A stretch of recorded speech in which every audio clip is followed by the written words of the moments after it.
입니다. 오늘은 구유의 누인 아기를 찾아서 라는 제목으로 말씀을 준비했습니다. 제가 오래전에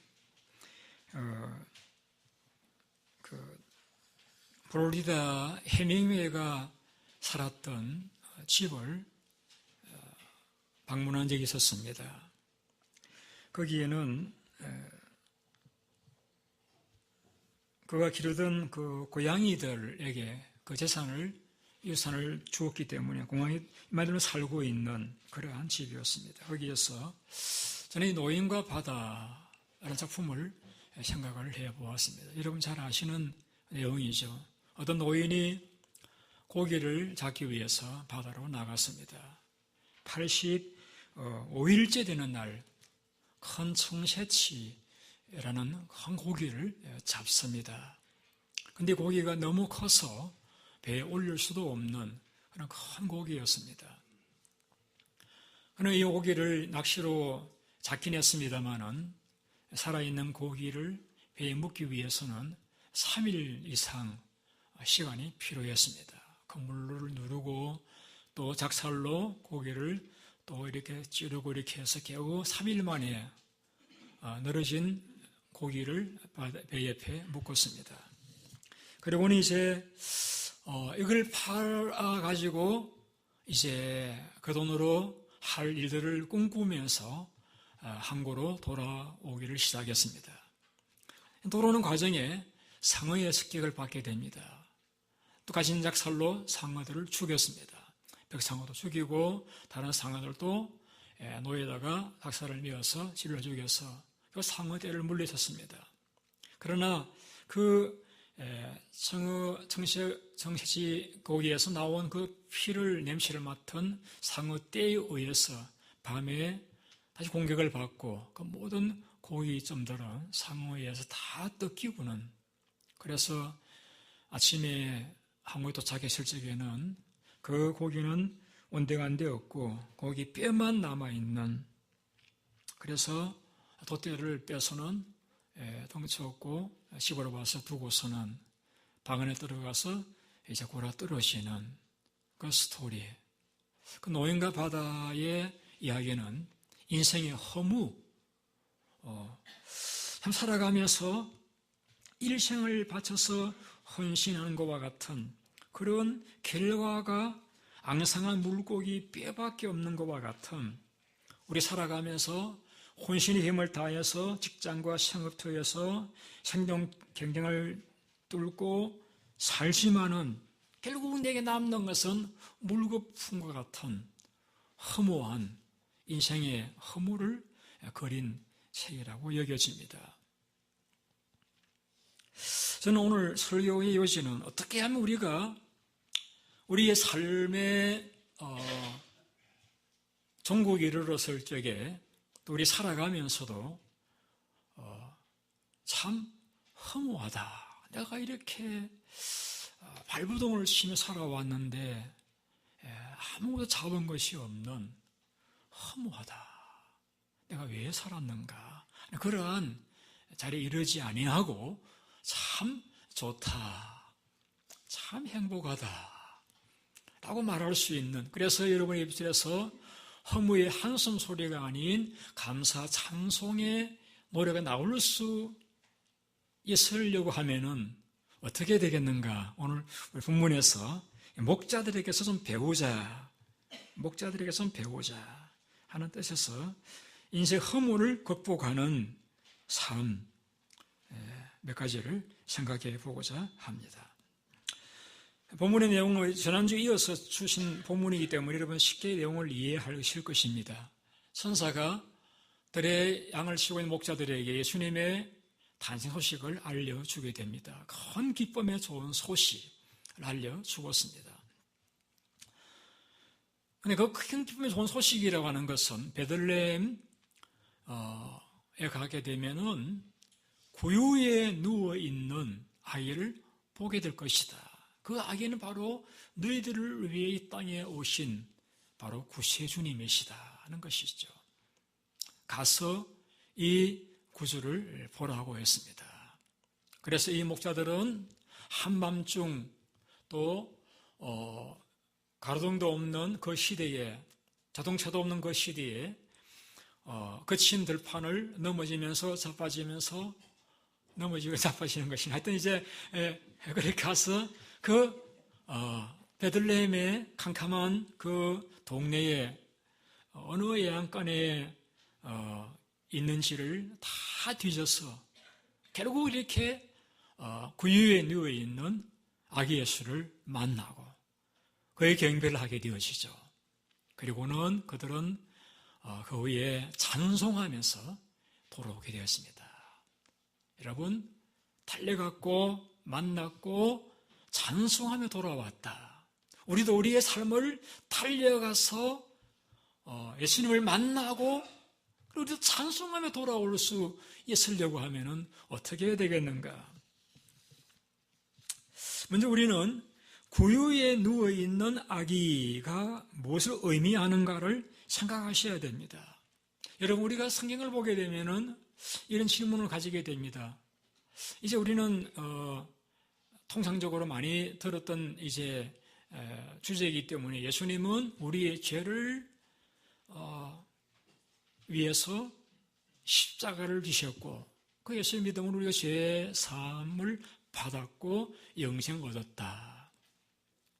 이것이 우리가 교리적으로 확립한 지식입니다. 예수님이 십자가 위에서 돌아가시는 것만으로도 충분히 우리의 죄를 다 갚아주실 수 있으신데 퀘스천은 뭐냐면 왜 예수님이 이렇게 가난한 모습으로 출생하셨어야 했는가 하는 것입니다.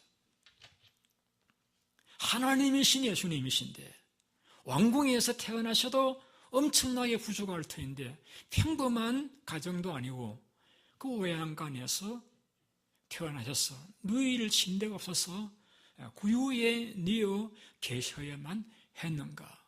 여러분, 이런 외양간을 여러분이 어릴 때 살았던 외양간으로 생각하지 마시기 바랍니다. 유대 사회에서 외양간이라고 하는 것은 가난한 사람들 따라 외양간을 지을 여력이 없어요. 그래서 동네 한켠에 토굴이 있으면 그 굴 속에다가 짐승들을 넣고 이제 묶어 놓는 거예요.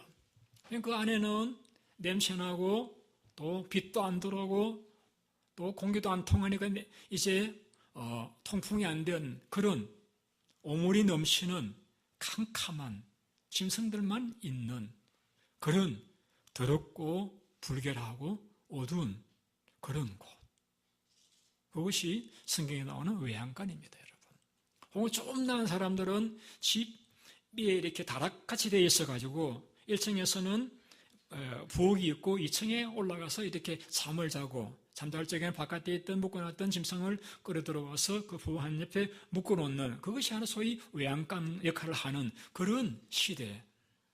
그러니까 천한 곳입니다. 냄새나는 곳, 더러운 곳, 캄캄한 어두운 곳. 왜 예수님께서 그런 곳에 태어나셔야만 했는가? 여러분, 우리는 누구나 부자가 되기를 원합니다. 그런데 예수님은 너무나 가난한 곳에서 태어나셨습니다. 너무나 가난해서 호텔 방도 얻지 못한, 아마 그 당시 우리 이장로님 계시더라고 하면 방을 얻었을 텐데 방도 얻을 수가 없는 그런 가난한 더러운 곳에서 출생하신 예수님. 왜 그러셔야만 했는가? 이거 신학적으로 우리가 이렇게 표현합니다. 예수님의 낮아지심, 예수님의 낮아지심이라고 표현합니다. 하나님이신 예수님이 십자가 위에서 달려 돌아가신 것만이 낮아지신 건 아니에요. 하나님이신 예수님이 인간의 몸을 입고 오신 것도 낮아지신 것인데 그 인간 사회에서도 가장 낮은, 아니 짐승들이 사는 외양간에서 아기를 낳는 경우는 없잖아요. 그런 곳까지 낮아지신, 그렇게 낮아지실 이유가 무엇이냐는 것이죠.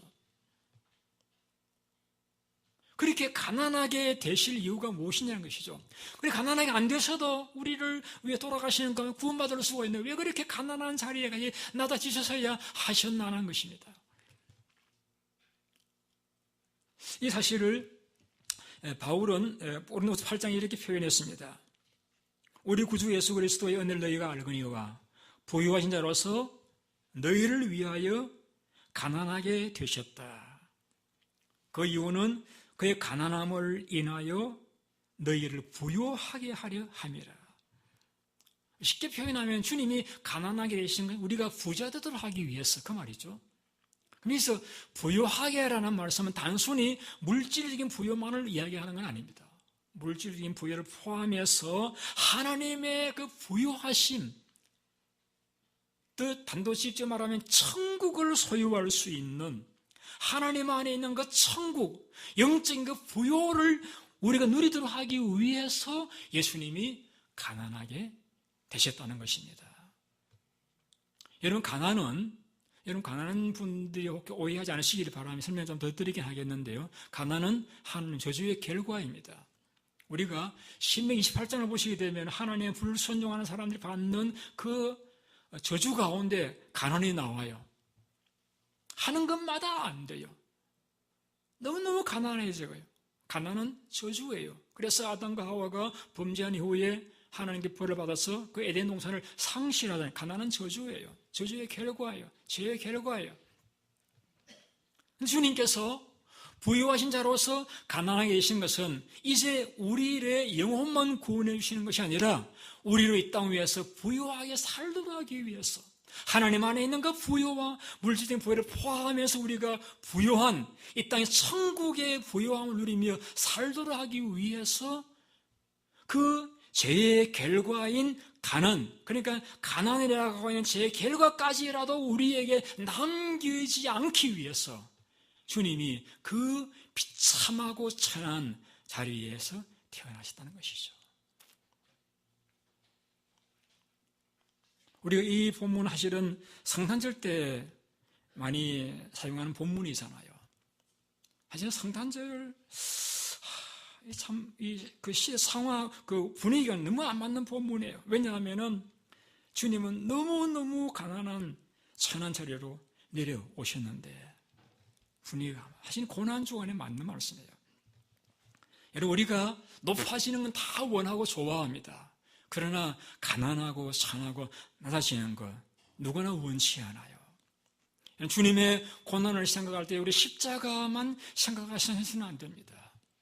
여러분 낮고 천한 자리로 내가 내려앉는 것, 낮아지는 이 저기 천한 자리 낮아지신 예수님을 내려 묵상하지 아니하면은 주님의 이 낮아지심이 여러분이 이해가 되지 않으신다라고 하면은 주님의 고난을 한 절반만 이해한 것이라고 이야기할 수밖에 없습니다. 어떻게 보면 십자가 위에서 고난당하시는 육체적인 그런 아픔이라고 한 부분을 이야기할 수 있겠습니다만은 주님이 영광스러운 하나님이신 주님이 인간의 몸을 입으시고 그 냄새나고 더럽고 추하고 가난한 자리에 태어나셨다라고 하는 것은 정말 어려운, 정말 힘든 그런 고난이신 것입니다.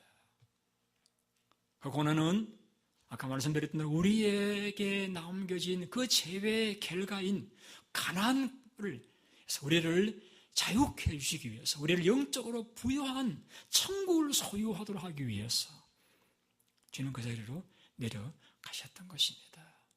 우리의 부유함을 위해서, 우리의 회복을 위해서, 우리의 천국을 누리기 위해서 주님이 그렇게 가난한 자리로 그 진노와 저주의 자리로 태어나셨던 것입니다.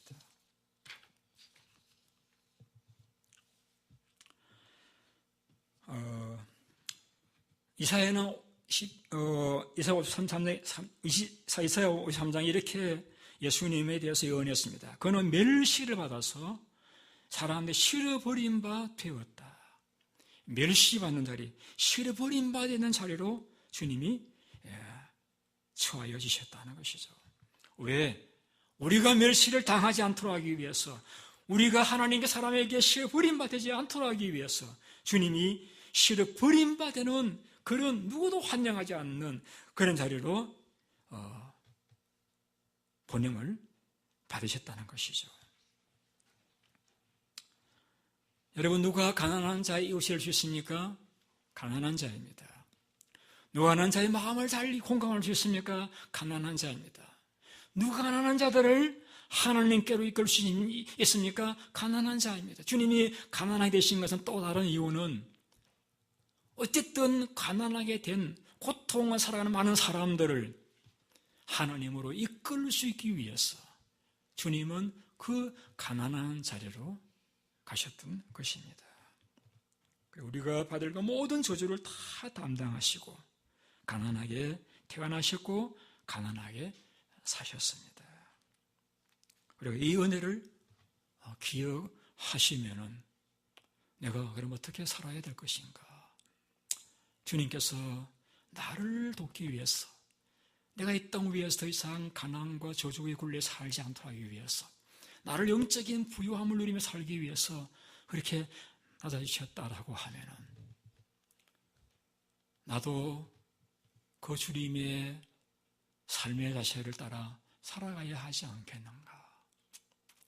답을 발견하게 될 것입니다.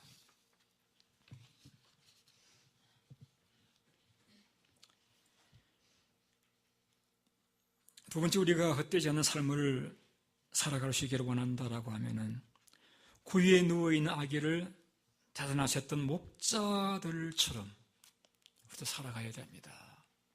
여러분, 이 목자들의 삶은 굉장히 가난합니다. 베두인이라고 이렇게 이야기하는데요. 베들레헴 들판에서 대부분 그들은 예루살렘의 성전 제사에 쓰일 양들을 키우는 그러한 삶을 살았습니다.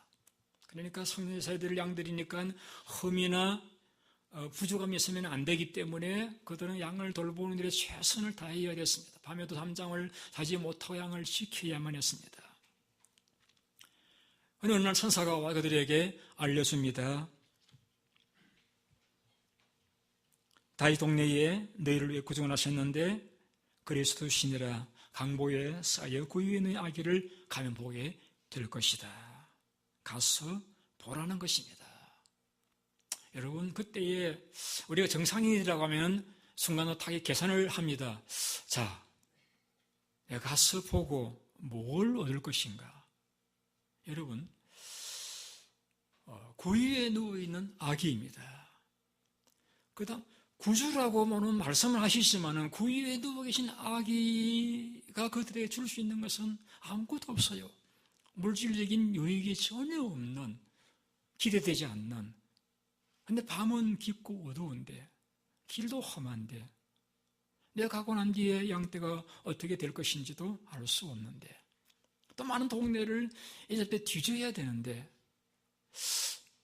유익도 없는 곳에 지금 백마를 타고 오신 분이라면 또 모르겠지만은, 왕궁에 계신 분이라고 하면 또 좀 이해는 가지만은, 구유에 누워 있는 아기를 구주라고 하면서 이 밤중에 가서 경배하라는 것인데, 이건 계산이 안 맞는, 경제적으로 유익이 없는 그런 일이잖아요.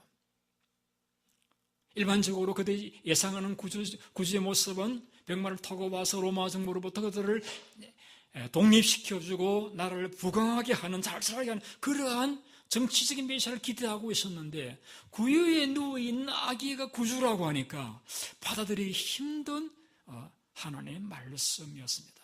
그런데 이제는 가서 구유에 있는 아기를 볼 것이라고 했으니까, 가라고 하시니까 이해가 안 되고 경제적으로도 타산해야만 일이지만은 순종해서 갔습니다. 가서 만났고 결과는 장성하며 돌아오는 기쁨의 기환을 경험하게 됩니다. 여러분, 여러분의 삶이 헛되지 않으시길 원하신다라고 하면은 때로 하나님께 여러분에게 말씀하실 것입니다. 설교를 통해서 내가 이런 성경을 통해서 혹은 이런 꿈 가운데서 하나님 말씀하실 수도 있고 다른 사람을 통해 말씀하실 적에 여러분 그 하나님 말씀을 여러분이 순종하며 살아가는 것이 여러분의 삶에 보람을 얻는 행복한 후회가 없는 삶을 살아갈 수 있는 비결인 것을 기억하시기 바랍니다. 이 땅을 살아가면서 여러분 어떤 일이 가장 보람되시겠습니까? 하나님이 내게 하라고 하신 일을 내가 했다라고 하는 그것만큼 더 보람된 일이 있겠습니까, 여러분? 내가 이렇게 성금을 내가 얻은 돈들, 내가 엄청난 예배당을 지었다고 한들, 내 이름이 높아진다고 한들, 그 일이 하나님이 내게 요구한 일이 아니었다라고 하면 헛수고이잖아요. 그런데 여러분, 작은 소자를 섬긴 일에 불과한 달일지라도 그 일이 하나님이 내게 하라고 하신 일이었다라고 하면 우리는 하나님 앞에 적에 할 말이 있는 거예요. 하나님이 저에게 하라고 한 일 제가 했습니다. 그것은 우리가 인생의 마지막 자리에 설 적에 우리로 보람을 느끼게 하는 하나님 앞에 당당히 설 수 있게 만드는 그런 일이 될 수가 있는 것입니다. 그런데 이 목자들은 비록 그들은 어쩌면은 학력이 짧고 가난했을지 모르지만은 그 하나님 앞에서 하나님 명령에 순종했습니다. 가서 보라고 하시면 가서 보았고 그들은 찬송하며 돌아오는 보람을, 기쁨을, 천국을 누리는 자들이 되었습니다. 하나님이 여러분 각자에게 하시는 말씀, 어떤 말씀이든지 간에 그 말씀을 순종하시는 것이 비록 내게 이익이 안 되고 거기에 난관이 있다 할지라도 내가 상상했던 기대했던 길이 아니라 할지라도 여러분 그 말을 순종하여 살아가는 그 삶이 여러분의 삶을 보람되게 만들고 여러분이 예수님을 만날 수 있게 되어지는 그러한 결과를 가져다 주시는 하실 여러분이 이 목자들의 모습에서 배울 수 있었으면 좋겠습니다. 마지막으로 여러분 어떻게 하면 헛되지 않는 삶을 살아갈 수 있겠습니까? 오늘 본문에 보시게 되면은 마리아의 마음가짐을 이렇게 표현하고 있습니다. 한번 같이 읽어보실까요? 본문 19절 말씀. 같이 시작. 마리아는 이 모든 말을 마음에 새기어 생각하니라. 여러분, 마리아는 목자들이 와서 자기들이 만난 천사의 광경과 말씀을 들어 말씀을 알려주는 것을 듣고서 생각했다. 그 모든 말을 마음에 새기어 생각을 했다고 말씀하거든요. 생각을 했다. 그냥 역시 내가 구주를 잉태하니까 이들이 목자들이 와서 또 동문 박사들이 와서 이렇게 경배를 하더구나. 야, 기분이 좋다라고 끝나지를 않고 그 목자들이 전한 말을 깊이 생각을 했다. 생각을 했다. 여러분, 생각했다는 것은 어떤 의미냐면은, 이게 어떤, 의미가 있는가? 어떤 의미가 있는가? 뭘 이들이 들은 겪은 일에 대해서 뭘 하나님께서 내게 말씀하시는 것인가? 교훈에 대해서 생각했다는 것입니다. 제가 종종 주일 저녁이 되면은 저녁 식사 자리에서 아이들을 놓고 묻습니다. 얘들아, 오늘 교회 가서 뭐 배웠니? 그러면 얘가 한번 이야기, 또 제가 한번 이야기, 이렇게 해서 이야기를 쭉 듣고, 그래, 그 말씀 듣고 너는 어떻게 살 것이니? 뭐 배웠니? 어떻게 살 것이니? 꼭 물어봐요. 여러분, 옛날에는 교회를 예배당이라고 불렀습니다. 왜 예배드리러 나오는 곳이니까, 예배당. 근데 지금은 예배당이라고 붙이는 교회는 별로 없어요. 되게 교회라고, 혹은 교회당. 이 교회라는 말은 가르치려고 모이를 해. 여러 입장에서는 성경을 배우는 위해서 모이는 곳. 이 교회입니다. 저는 우리 성도님들이 교회 오셔가지고 예배 시간에 하나님 말씀을 들으시고서는 식사하면서 또 다 잊어버리고 그냥 올 때 그 빈놈으로 그냥 돌아가실까 하는 걱정이 있는 목사입니다. 물론 우리가 만나서 반가워하며 교제하고 떡을 떼는 거 참 즐겁고 좋은 일이에요. 그러나 하나님의 말씀을 듣고 배워서 교훈을 얻고 가야 하기 위해서 오는 교회를 왔는데 아무런 교훈도 얻지 못한 채 돌아가신다라고 하면은 여러분 뭐라고 이야기해야 되죠? 학교에 가서 도시락 까먹고 그냥 온다고 하면은 우리 그런 아이들은 뭐라고 불러야 되겠습니까?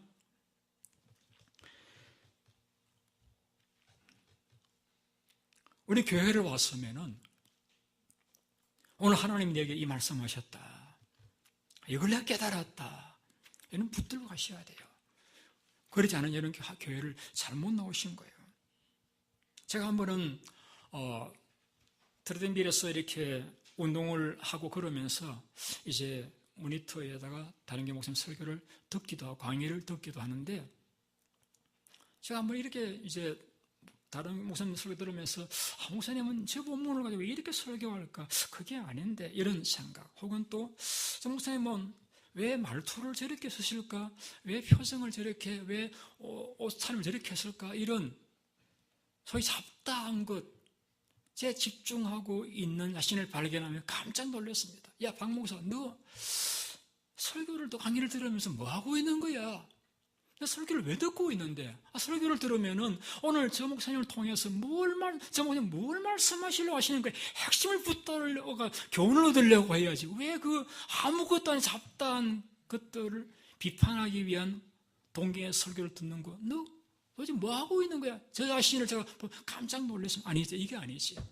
그래서 사람이 어떻든 말투가 어떻든 어떻게 그걸 적용시키든 상관하지 않고 저 목사님 오늘 뭐 이렇게 목소리 높여서 간절하게 말씀하시면서 우리에게 뭘 말씀하시려 하시니까 핵심을 붙들기 위해서 노력하면서 저는 은혜를 받는 자가 되었습니다. 여러분 어떠세요? 여러분께 설교를 들으시면서 박 목사님 넥타이 바라보시는 분 아무도 안 계시겠죠? 여러분 핵심을 놓치지 마시기 바랍니다. 배우기 위해서 교회를 나오셨는데 교회에서 교훈을 받은 것이 없이 돌아가신다라고 하면 우리 헛수고이잖아요. 근데 마리아는 모든 말을 마음에 새기어 생각했다라고 했습니다. 생각했다고 했습니다. 제가 요즘 자꾸 떠올리는 게 뭐냐면은 박 목사 너 4개월 동안에 서울에서 그 추운 겨울을 거리를 이제 지나서 치료받고 했는데 너 4개월 동안 고생하면서 너 뭘 얻겠는가? 너 그거 잊어버려서는 안 된다. 자꾸 제가 스스로의 생각을 자꾸 이렇게 되새겨주려고 애를 씁니다. 4개월 동안 그 고생을 하면서 참 건강이 소중하구나. 참 가족이 소중하구나. 여전히 하나님 나를 사랑하시구나. 여전히 지금도 나를 소중하게 계시는 이들이 계시구나. 깨달았던 것을 잊어버리지 않으려고 애를 써요. 왜냐하면 그리 고생하고 깨달았던 것을 좀 편해졌다고 잊어버리면 고생이 헛수고가 되어져 버리잖아요.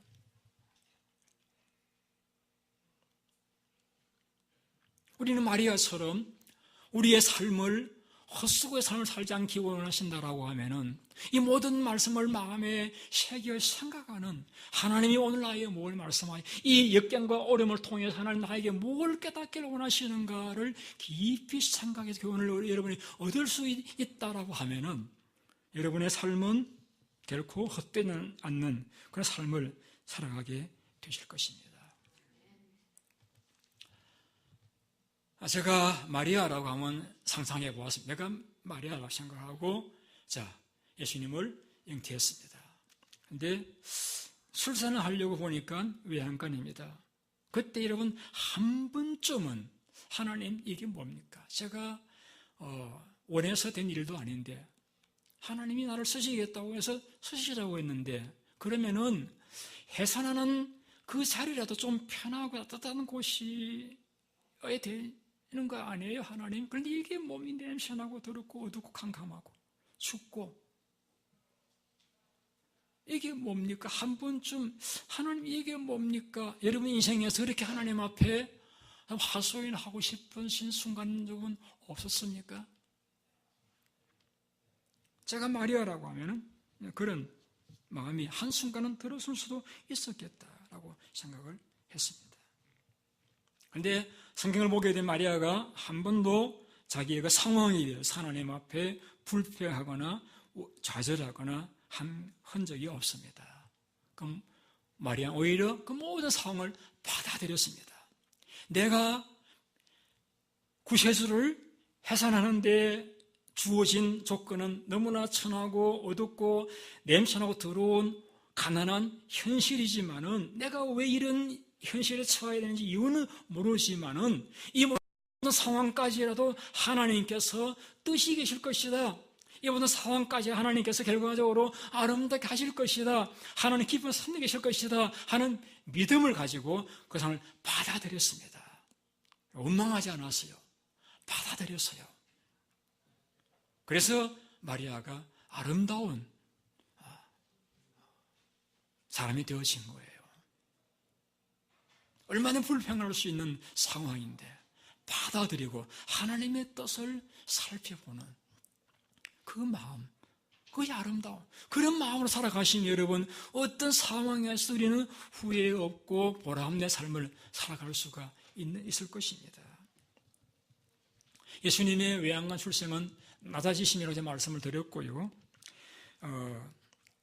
이용규라고 하는 선교사님을 이것은 내려놓음이라고 표현했습니다. 내려놓음. 그분은 서울대학 졸업하고 하버드대학에서 박사학위를 받으신 분입니다.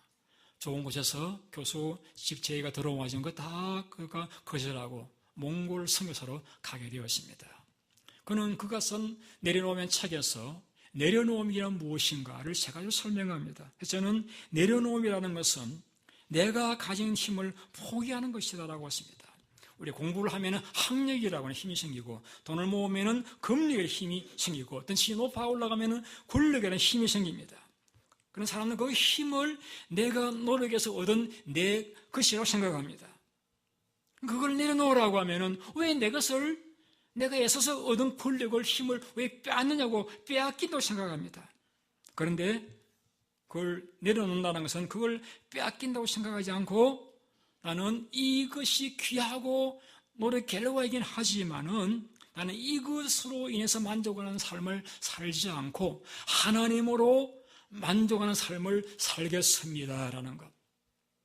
나는 이것이 주는 유익보다도 하나님이 주시는 그 유익, 그 평강, 예수 안에 있는 그 구원과 축복을 소유하기 위해서 나는 하나님 한 분만을 내 힘으로 삼고 하나님을 만족하며 살겠습니다라고 하는 것이 내려놓습니다 하고 설명했습니다. 우리는 우리의 삶에 하나님께서라도 관여하기를 원치 않는 빗금치어 놓은 영역이 있어요. 이것은 하나님도 don't touch, 안 됩니다. 이것은 내 겁니다. 이거 잡고 있어야 내가 살아갈 수 있습니다. 거기 내 모든 인생의 수고의 결과가 있고 거기에 있어서는 살아갈 수 있습니다만 그 빗금치는 그 어떤 부분 하나님 그것을 우리에게 요구하실 때였습니다. 그런데 우리는 그것만 붙잡고 있지 하나님이 그 흔히 빠진 심령도 백돌과 같은 그것 대신에 하나님의 예비한 황금의 칩을 주기를 원하시는 걸 못 보기 때문에 그것만 붙잡고 그것이 내 힘이라고 여기고 놓지 못해야 하는 그런 삶을, 어리석은 삶을 살아가서는 안 되지 않겠습니까? 두 번째 내려놓음을 이렇게 표현했습니다. 내가 알고 있는 내가 경험한 것이 전부가 아님을 인정하고 내가 살아가면서 경험한 것이 내 전부가 아니고 내가 배운 지식이 전부가 아님을 인정하고 하나님은 내가 경험한 그를 초월해서 어떤 놀라운 일도 이루실 수 있다라고 하는 하나님의 세계를 내가 받아들이는 것. 그래서 하나님의 경험과 지식을 내가 받아들이고 내 지식과 경험을 초월해서 하나님의 지식과 경험을 받아들이는 것이 내려놓음이라고 했습니다. 저는 이걸 우리 집 사람이 설교 때 이야기하지 말라 그랬는데 저는 꼭 좀 이야기를 하고 싶네요. 그 세홍시마 이야기를 잘 아시잖아요. 세홍이는 할아버지가 하루는 말을 키우고 있는 말이 오랑캐가 사는 북쪽으로 도망을 가버렸어요. 그래서 그 말이 이제 집안에 이제 농사를 짓는 큰 힘이 도망가 버렸으니까 마음 아파하니까 동네 노인들이 와서는 잊어버린 거 참 어떻게 하겠냐고 하고 좀 안 됐다고 이렇게 하니까 가라고 이렇게 이야기를 하죠. 아닙니다. 이것이 또 내게 복이 되는데 어떻게 합니까? 하고 마음 상해하지 않았어요. 어느 후에는 그 도망갔던 말이 돌아오면서 또 다른 말 한 명 끌고 왔어요. 애인인가 봐요. 데리고 들어왔어요. 그래 너무 좋잖아요. 동네 노인들이 또 당신이 이렇게 좋아졌으니까 얼마나 감사합니까? 이게 또 화가 될는지 어떻게 알아요? 아닌 게 아니라 조금 후에는 자기 집 아들이 그 말을 하다가 떨어져가지고 다리가 부러졌습니다. 동네인데 아이고 너희는 어떻게 다리가 아들 다리 부러졌어? 이게 또 복이 될지 어떻게 알아요? 아니 다를까 조금 후에 또 오랑캐서 들어와가지고 전쟁이 나면서 동네 젊은 아이들은 다 군대에 징병되어 갔는데 자기 아들은 다리가 부러졌으니까 가지 않고 집에 있게 되었었죠. 여러분 그 세옹지마라는 이야기 우리 인생에서 많이 만나는 그런 일들이잖아요. 우리가 때로는 이런 일들을 만날 적에 우리에게 기쁜 일도 있고 슬픈 일도 있고 좋은 일도 있고 안 좋은 일도 있어요. 그럴 때 내게 경우는 기쁜 일이 오면 기뻐하고 안 좋은 일이 있으면 화가 나거나 슬퍼하잖아요. 근데 여러분 세옹지마예요. 우리가 지금 만난 일들이 내 장래에게 복이 될지 화가 될지 우리 몰라요. 하나님께서 우리 미래를 알지 못하게 하셨다고 전도서 기록하고 있습니다. 그러면 우리가 경험하지 못한 그 미래의 세계에 누가 지도하십니까? 하나님이 이끄시잖아요. 그걸 우리가 받아들이는 거예요. 내가 지금 만난 이 일들이 하나님께서 어떻게 섭리하실지 그 하나님의 선하심과 인자심을 믿고 그 미래를 하나님께 내가 기대고 맡기고 현재 상황 때문에 너무 기뻐하거나 너무 슬퍼하거나 하지 않는 거예요. 이것이 하나님의 주권과 섭리를 믿는 우리 성도의 바람직한 삶의 방법이고 자세고 행복의 비결입니다. 첫 번째는 자신을 하나님께 쓰시도록 드리는 것이 내려놓음이라고 했습니다. 내 몸이라고 내 마음대로 쓸 것이 아니라 내 몸을 이렇게 드려서 주님을 위해 쓰시도록 드리는 것. 남태평양에서는 원숭이를 잡을 때 이런 방법을 쓴다라고 합니다. 여자 나무 열매들을 모아다가 줄을 묶어놓고 구멍을 뚫고 안에다가 땅콩을 집어넣어 놓으면은 원숭이들이 와가지고 그 구멍 속으로 손을 집어넣어서 땅콩을 이렇게 잡고 빼내려고 하면은 사람들이 달려가서 원숭이를 잡는다고 합니다. 원숭이가 그러면은 그 땅콩을 뿌리치고 손을 빼서 도망가면 되잖아요. 그런데 그 작은 구멍 손을 넣었는데 땅콩을 지니까 이 손이 안 빠지는 거예요. 놓고 빼면 되는데 그 땅콩을 쥐고 있으니까 안 빠지니까 그 잡고 안 빠진 손을 잡으러 이제 빼려고 애를 쓰다 보니까 결국은 잡혀서 죽거나 자유를 잃어버리거나 하고 만다는 거잖아요.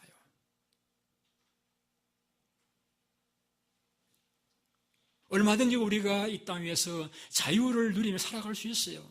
그런데 왜 참 자유를 못 누리느냐? 그건 놓으면 되는데 그걸 놓지 못하는 거예요. 욕심을 놓지 못하는 거예요. 놓으면 되는데. 여러분, 여러분의 몸은 여러분의 것이 아니잖아요. 하나님 주신 몸이잖아요. 여러분, 하나님을 위해 드리면은 하나님께서 여러분이 상상하고 예상하는 것보다 훨씬 더 아름답고 향기로운 인생으로 하나님 만들어 가실 거예요. 우리는 놓는 것만 생각합니다. 그렇지 하나님께서 주시는 또 다른 놀라운 세계, 하나님께서 우리에게 어떤 것을 가져가셨다라고 합시다. 하나님께서 여러분 그거 가져가셨다라고, 하나님이 가져가시지 않은 경우도 들어있긴 합니다만은, 그럼 어쨌든 마이가 준 결과이든지 하나님이 허락하신 경우든지 가져가셨다라고 하면은 분명히 우리가 하나님께서는 그것보다 훨씬 더 좋은 것을 주십니다. 성경에 많은 증거들이 나오고 하나님은 그렇게 나쁜 하나님이 아니에요. 정말 참 마음이 선하시고 좋으신, 너무너무 좋으신, 너무 좋으신, 살아가면서 하나님을 느끼면 느낄수록 하나님 참 좋다, 여러분 느낄 수 있는 그런 좋은 하나님, 우리 자신을 들어야 하지 않겠습니까?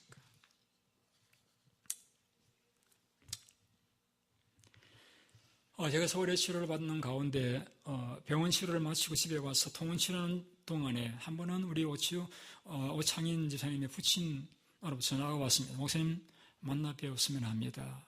그 집이, 저는 방배동이고 그분 집은 사당동에 가까워요. 그래서 가까운 중국집에서 저녁을 같이 먹으면서 만났습니다.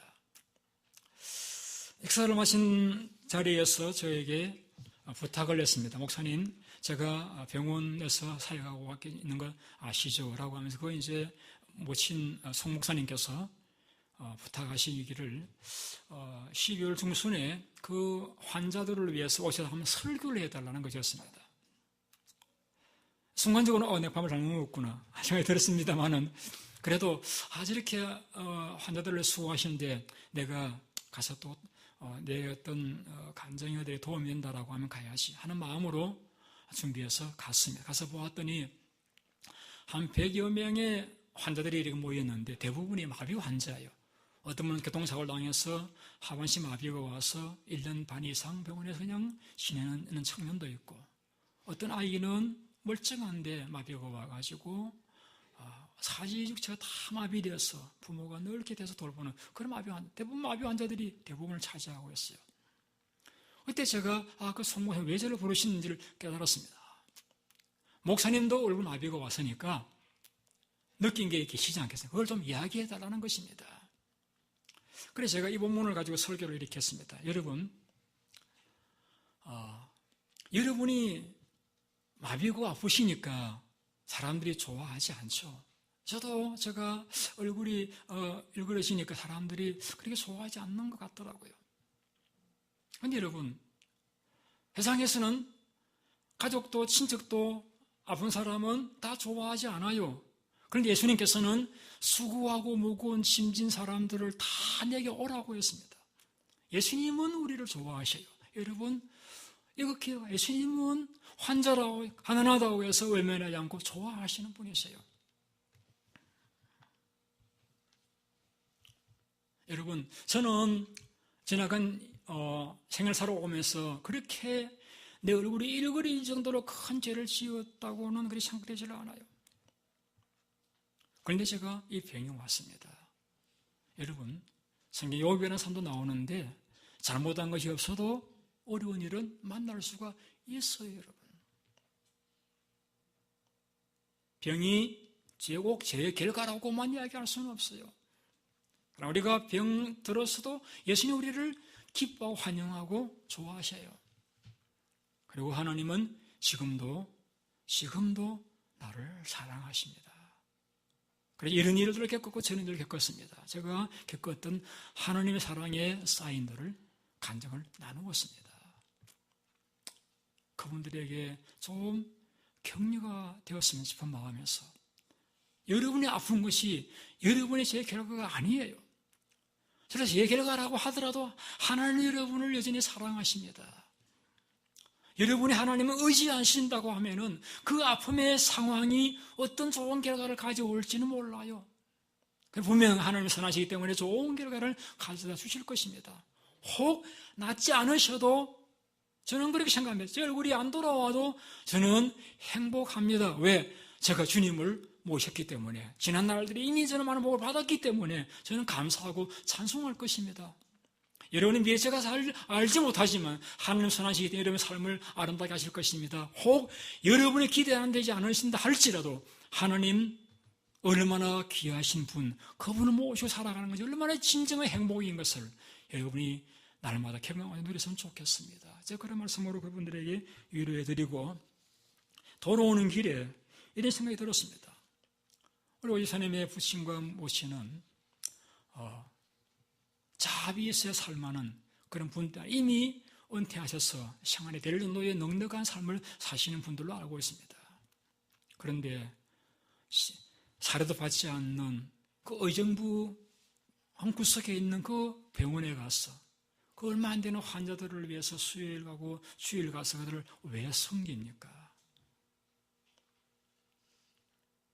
어떻게 해서든지 그분들에게 좀 위로가 되고 격려가 되고 희망을 주고 도움을 주기 위해서 무보수의 수고를 하고 계시는 삶을 살고 계시잖아요, 여러분. 왜 그런 삶을 살고 있습니까? 여러분, 남을 돕는 것보다 더 나를 보람되게 하는 것은 없습니다, 여러분. 더 중요한 것은 남을 돕는 그곳에 주님이 계시기 때문입니다. 주님 그러시잖아요. 병든 자, 가난한 자, 헐벗은 자, 외로운 자들, 갇힌 자들에게 그대고 주님이시라고. 주님이 계시잖아요. 그곳에 나아가면은, 그곳에 내려가면은 주님을 만나게 돼요, 여러분. 오늘 찬양했습니다. 예수, 사랑하는 예수님. 내 사랑, 내 기쁨, 내 사랑, 예수님이 여러분 낮은 자리에 오셨습니다. 그곳에 오셨습니다. 주님 왜 낮은 자리에 오셨습니까? 그러한 낮은 자리에 있는 사람들을 전도하기 위해서, 그들에게 죄의 결과를 거두고 그들의 복을 주시기 위해서, 그들을 돕기 위해서 오셨다라고 하면은 오늘날 우리가 어떤 자리를 선호해야 되겠습니까? 높은 자리? 아니요. 우리는 오늘 목자들과 같이 구위에 있는 아기와 같은 낮은 자리로 찾아가야 됩니다. 왜? 그곳에 주님이 계시기에, 왜? 그 일만이 우리의 삶을 보람되게 만들어주기 때문에. 그래서 우리는 날마다 주님 내게 뭘 말씀하십니까? 제가 듣기 원하시는 말씀이 무엇입니까? 잘 생각하시고 그 말씀을 여러분이 꼭 붙드시고 그 말씀대로 순종하시고 사셔서 날마다 여러분의 삶이 보람이 있고 기쁨이 있고, 나로 인해서 만난 예수를 만난 사람들이 있고 나로 인해서 행복이 된 사람들이 있는 것을 바라보는 기쁨, 누리며 살고 원치 않으십니까? 그렇다라고 우리는 목사들과 같이, 마리아와 같이 순종하시고, 왜 주님께서 낮은 자리로 오셨는지를 깊이 생각하시면서